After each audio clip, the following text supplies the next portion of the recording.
everybody, FSC Trucking.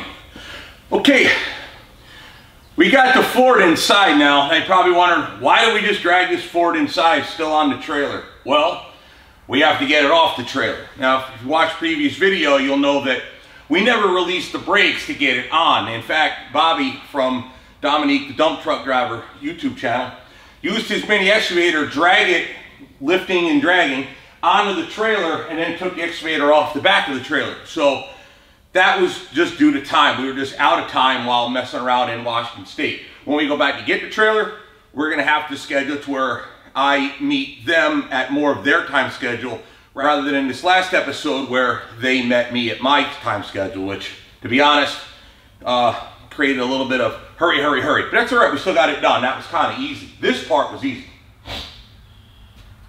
Now that we're here, well, I have to get my trailer freed up so that I can haul freight and hopefully get a load back out to Seattle area to go get my trailer. So with that, this video is unloading it. Gotta get the brakes freed up, take the trailer apart, get it out the door, push it off. We also want to look into finding out, okay, what exactly is this truck? In other words, I know it has a Cummins, but to be honest, boys and girls, I know a good amount about Caterpillar. I don't know a lot about Cummins, especially these. Now, when we were at the Roy Hubbard Memorial Truck Show, I filmed that too, that's also in a previous video, that a lot of guys looked up underneath and I said, hey, you guys that know more about these Cummins than I do, what is this engine? So a lot of guys stuck their face under there, and due to the fact it has a steel oil pan and something else they were looking at under, they identified this as a Cummins Big Cam 3. Now, what that means exactly, I don't know. I gotta look that up. So ultimately, I'd love to get this cab jacked up once we get it rolled inside. Can't get it too high now, but maybe a little bit, if it even works. And then identify, get a serial number off of it, go to Cummins, which is up in De Pere, you know, Green Bay area, and say, hey, what engine is this? The other thing is, it's a single rear drive, so that's not gonna work to make me money for what we do. As much as I'd like to keep this truck as original as possible, there are things that have to be changed. Door side, for example, that has to come off both contractually and legally. So TFC Global, formerly Transport for Christ, for obvious reasons, they don't want their name on stuff that I'm going to be running for any length of time. So for the videos coming forward, that's not an issue with having a name there because, well, the reason for that is we both want my subscribers to know where the truck came from, and the fact that Transport for Christ, modern day TFC Global, they still have a presence in the truck stops, but they're trying to expand beyond the truck stops into the communities, into the trucking companies, wherever drivers congregate. Remember, back in the day, drivers congregated in the truck stops because, well, the trucks were small. Nowadays, they don't congregate in a truck stop as much. Most of them don't even have a place to sit down and eat. So the congregation just isn't there. So they got to look to other places where drivers congregate, but still some of the truck stops in like your TV rooms, meeting rooms, that kind of thing. So TFC Global, they are available for drivers. That way they still have the ability to go to church and have fellowship like they used to back when this was a common thing. So the truck had a first life as a road truck, second life as a chapel truck, and now she's going back to work as a road truck and a YouTube star. Why not, right?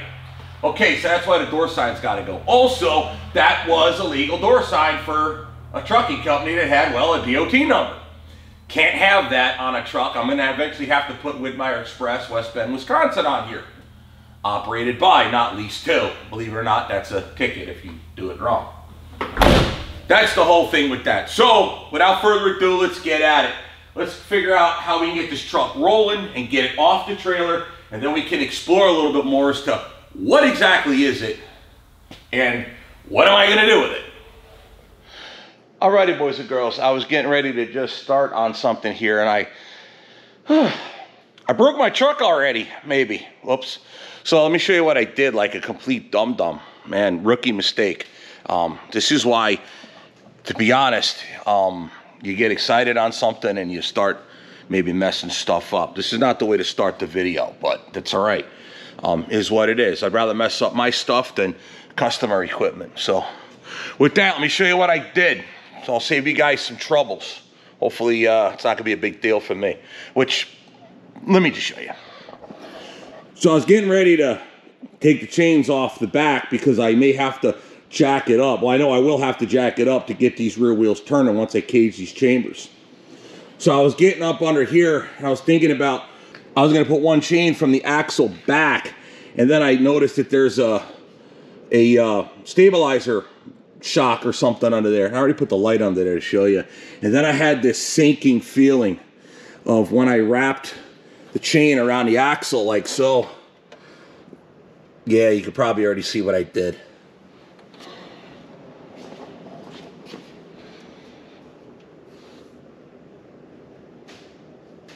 I totally forgot that there was that stabilizer shock there. And obviously it's bent. So, rookie mistake.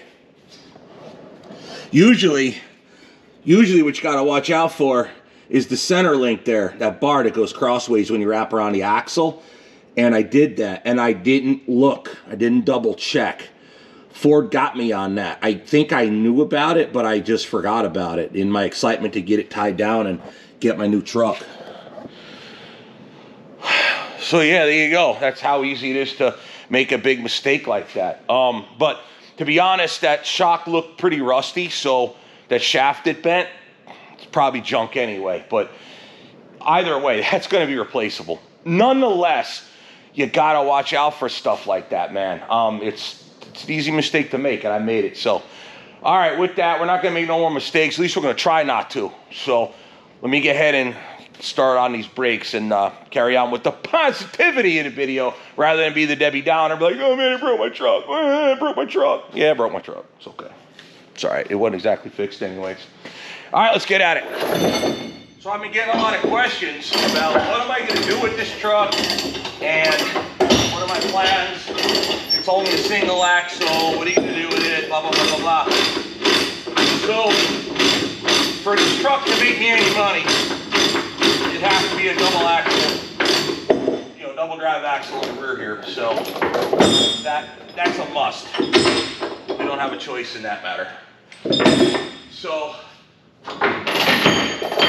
the other thing is I want to keep these Dayton's, the spoke wheels. Number one, they worked in their day. Yes, they're a pain in the neck, but I don't see a need to replace something that doesn't need to be replaced.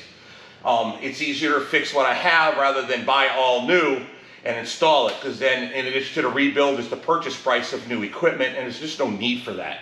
Also, this truck has always been with this Dayton wheel, and since I want the truck to basically in appearance look like it always did back in its service days as a chapel truck, it needs to have Dayton's.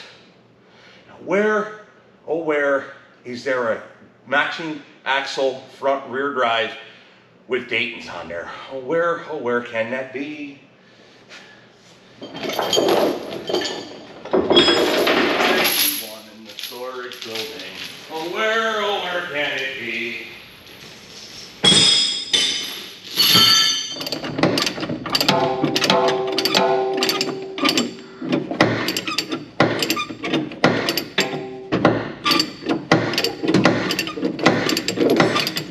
Now a lot of these brake chambers have what's called caging bolts. That's this here. Oftentimes they store them in a pocket right there for when you need them in the future, if you need them in the future. You don't have to put them in, they just, oftentimes, they go here just so you can use it if you need it. Some guys keep them in a bucket in the truck, other guys keep them in the chambers. I keep them in the chambers, but I also have them laying around.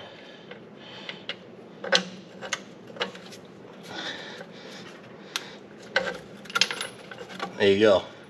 Now, what's that for? So you pry this rubber or plastic piece out.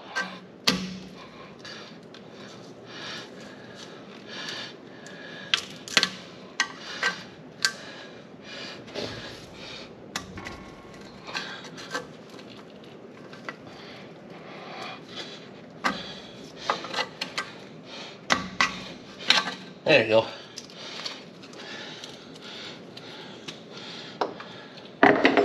Pry that out and then you fish this tang in there.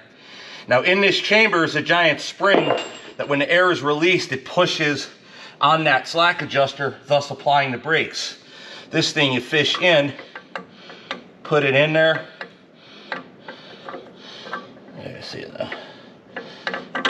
In, twist, pull, and that'll yank that spring, compressing the spring, thus releasing the brake. Put your washer and your nut.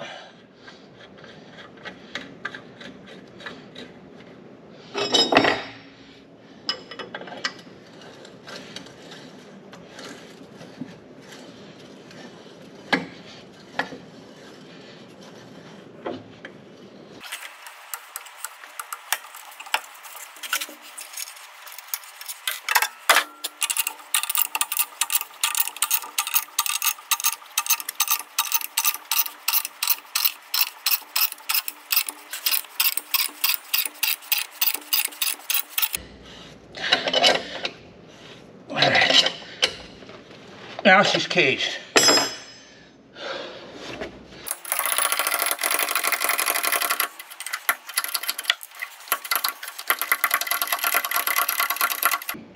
To be honest, I'm surprised to see self-adjusting slack adjusters on this truck, to be honest.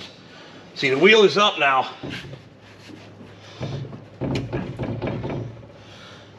And see the drum move with the shoe. So, you know, the S-cam has turned over, but the shoes are still tight to the drum.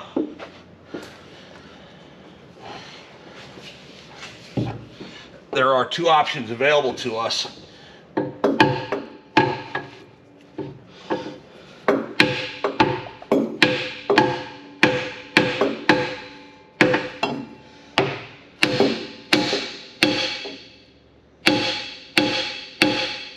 I think it broke free. It did.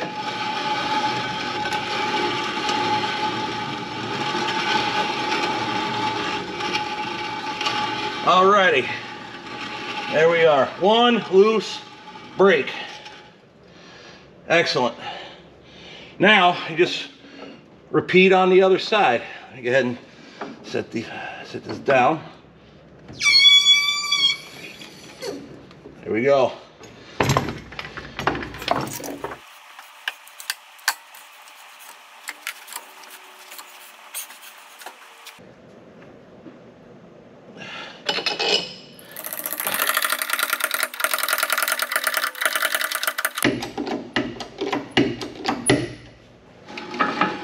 This one broke easy.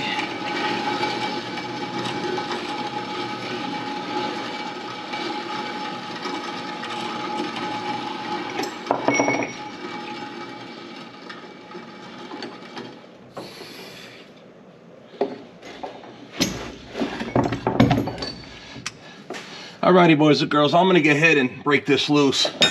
See what I mean? This is bent, but it was already pretty rusty and nasty, so it probably wasn't gonna hold up anyway. But now I'm gonna take it off because now it won't steer without binding. So we'll take the shock off and then it'll move easy. We're just gonna have to get a new one if it needs it. I can't imagine it ever did, but then again, they probably didn't put it on for no reason.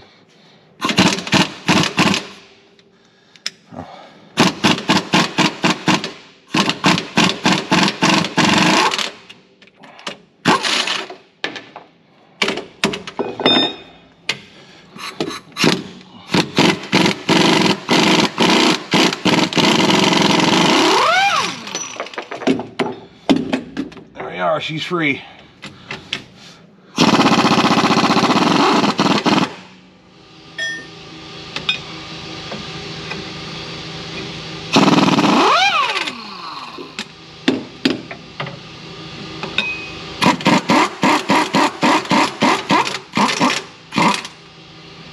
All right, shock's off.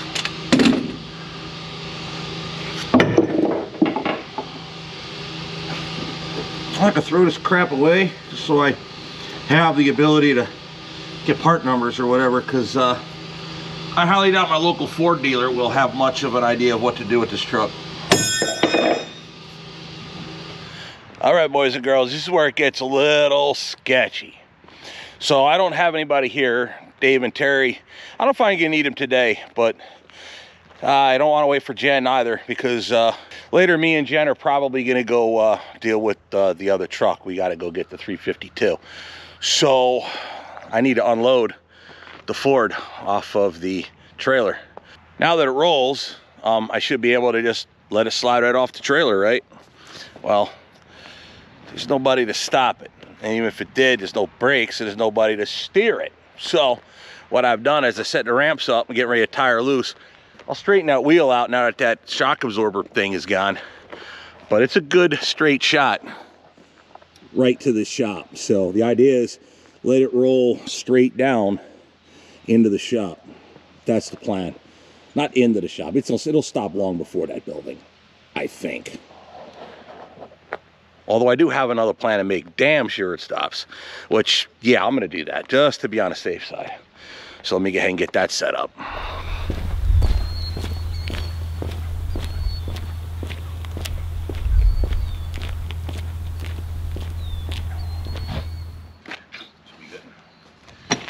So I brought my big old Brodozer tow recovery strap.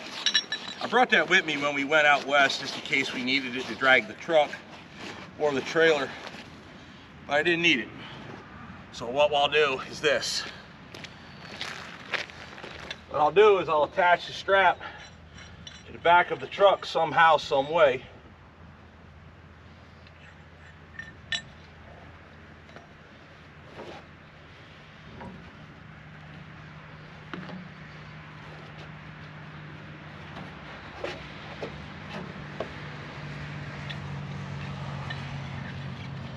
I'll hook it to itself. All this is a safety stop. I'm gonna attach the other end of the trailer, just in case it goes a little farther or faster than I want.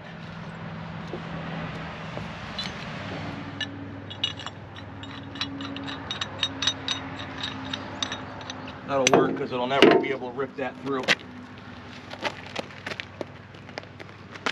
There we go. Alrighty. Free Willy.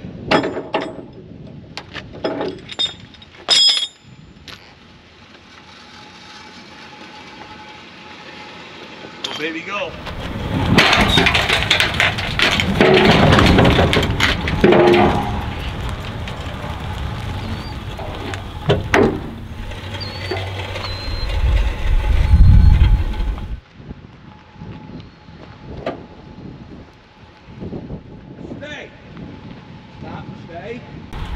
Stay, stop, go, go.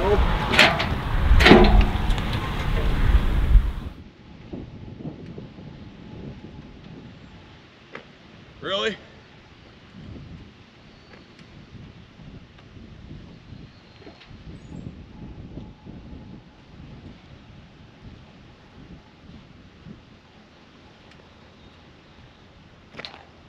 All right, there we are. It's off.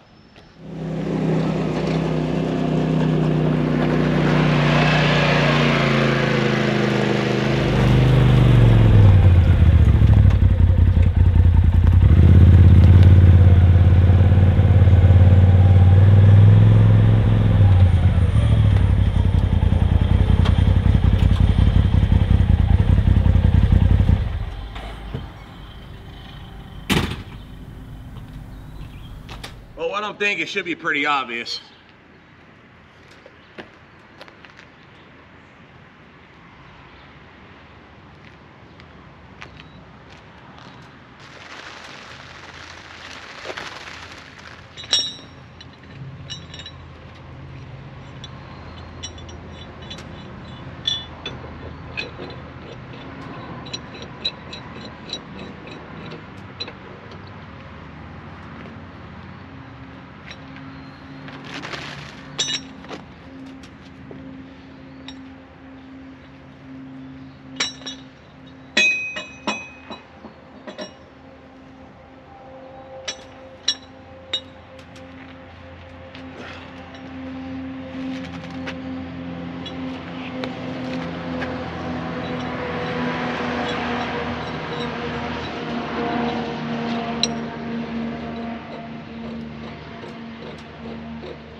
Alrighty, boys and girls, Dave got here, so we're gonna try. We're gonna see if the cab goes up. Oh, if it's up or down, I have no clue.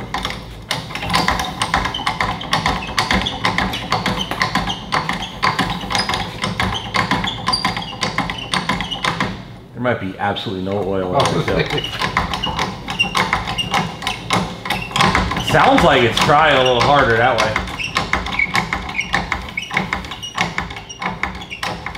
Is there any resistance or no? There's some. Well, it's got to unlock the locks first. Oh, up it's going.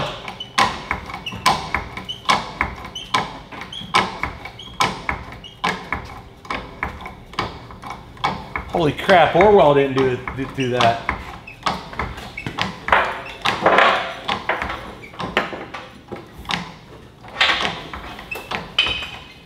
I don't know, this truck might be a little easier than Orwell was.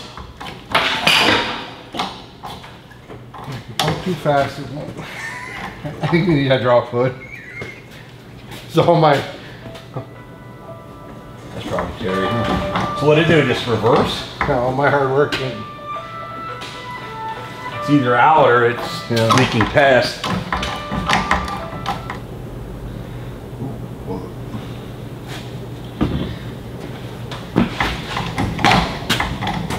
We need to add it as we crank it.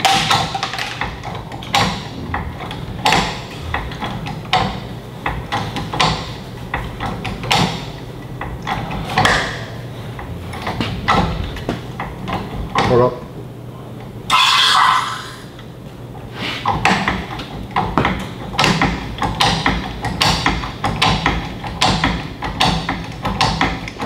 All right, I'm gonna try to bleed the line out.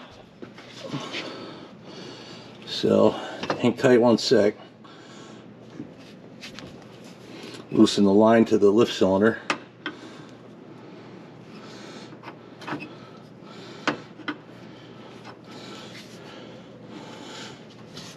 All right, again, pump it. Yeah, we got oil here too.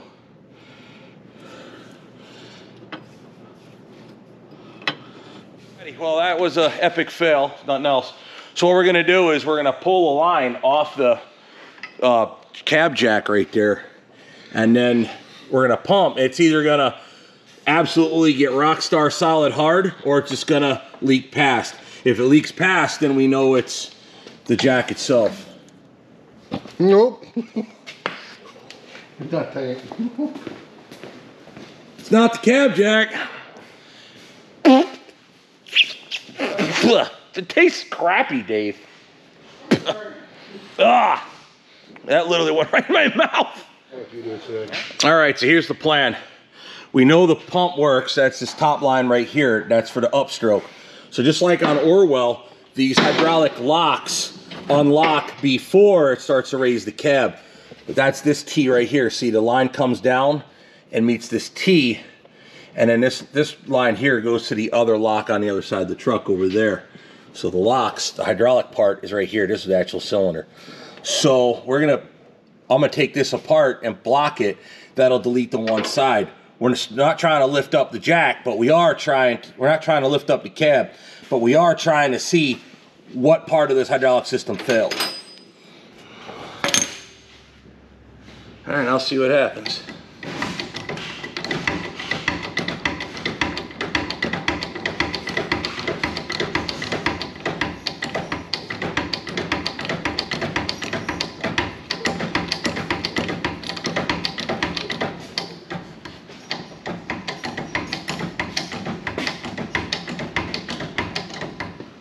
That one's leaking back in. Yeah, there's your trouble. Look right there. Uh-huh. You watch it.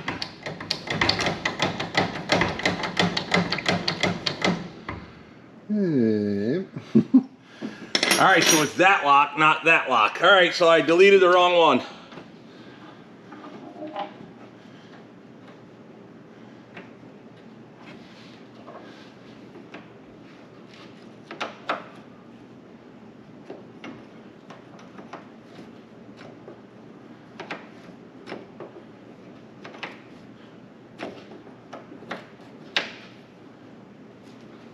ready. All right, see what happens.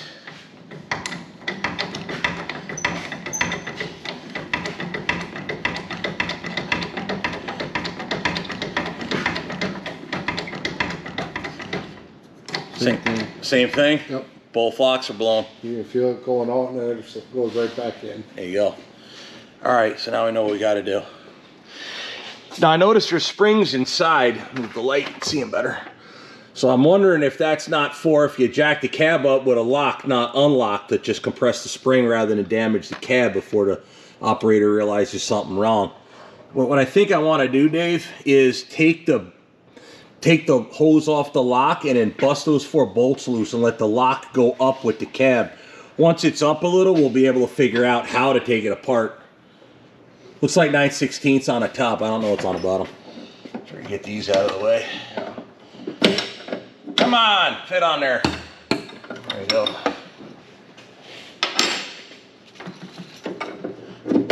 Great, front part.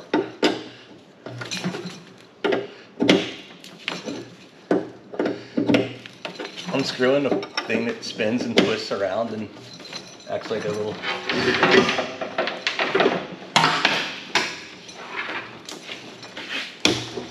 There we go. I was gonna say, ow! I was gonna save that!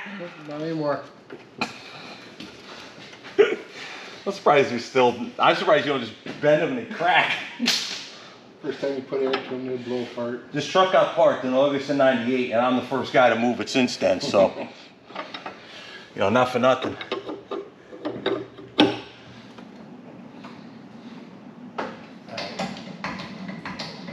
That makes no sense. That shouldn't leak that way.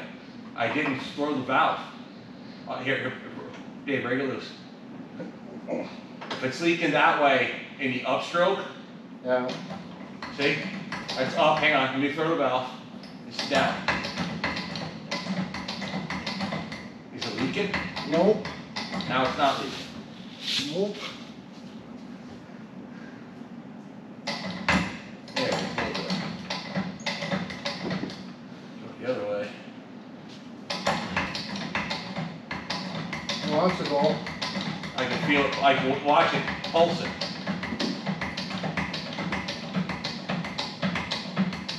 It blew the seal, the ram shot.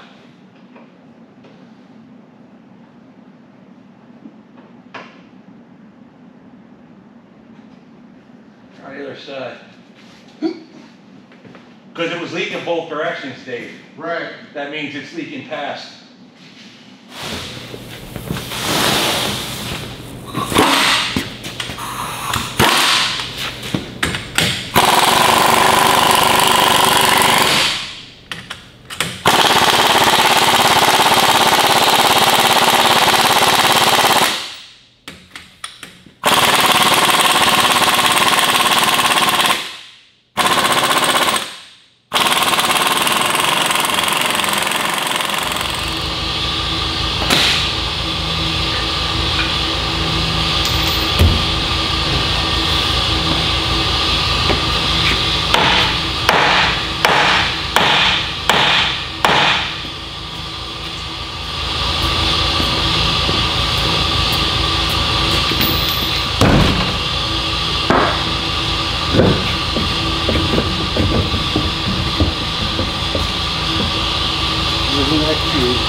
Alrighty, boys and girls, it is the next day. Actually, it's 2 days later.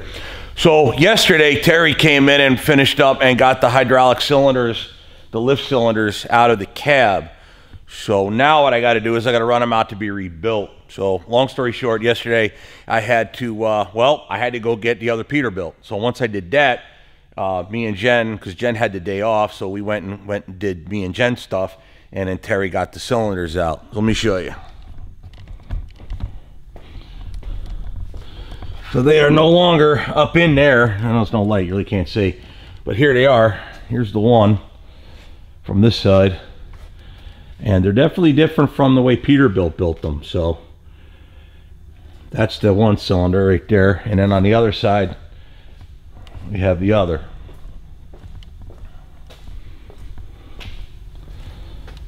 And then this, of course, is your safety catch that holds it at approximately half open, right? So that holds in there. It just jams the stroke from going fully in. But there's our lift cylinders right there.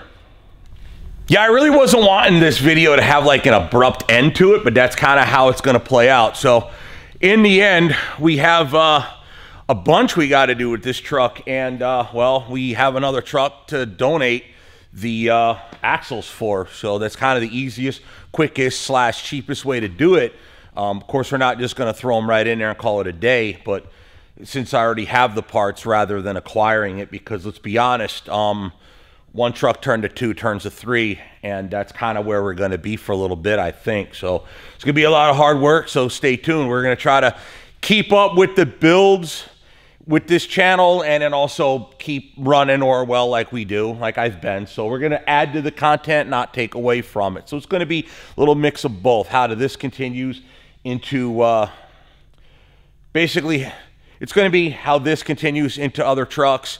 And, well, we're going to be, I guess, driving channel, trucker vlog / build channel. So we're going to be a mix of everybody, right? All right, so with that, let me go ahead and get these cylinders in the ram. Yeah, there you go.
Steve, don't overload your truck.